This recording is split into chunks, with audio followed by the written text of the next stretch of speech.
এক গ্লাস অন্ধকার হাতে নিয়ে বসে আছি, শূন্যতার দিকে চোখ, শূন্যতা চোখের ভেতরেও।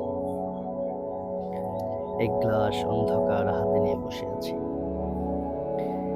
বিলুপ্ত বনস্পতির ছায়া, বিলুপ্ত হরিণ, মৌসুমী পাখির ঝাঁক পালকের অন্তরালে, তুষারের গহন সৌরভ বইয়ার আনে না এখন। দৃশ্যমান প্রযুক্তির জটাজুটি অবরুদ্ধকাল, পূর্ণিমার চাঁদ থেকে ঝরে পড়ে সোনালি অশোক। ডাক শুনে পিছনে তাকায়, কেউ নেই। এক গ্লাস অন্ধকার হাতে নিয়ে বসে আছি একা। কবিতাটি লিখেছেন রুদ্র মোহাম্মদ শহীদুল্লাহ। আজকে প্রচুর বৃষ্টি।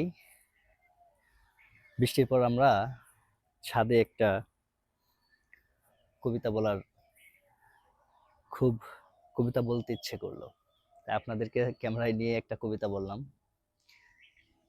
আবৃত্তি করতে পারি না, ভালো বলতেও পারি না, তবে কবিতা বলা আমার একটা শখ। কবিতা মাঝে মাঝে বলি, একা একাই বলি অনেক সময়। আজকে পড়ন্ত বিকেল, এখন আবহাওয়াটা অনেক সুন্দর, ওয়েদারটা অনেক ভালো।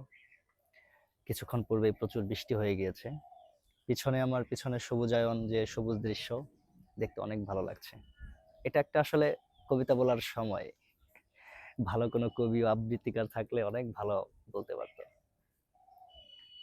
যাই হোক, একটু চেষ্টা করলাম। ভালো থাকবেন।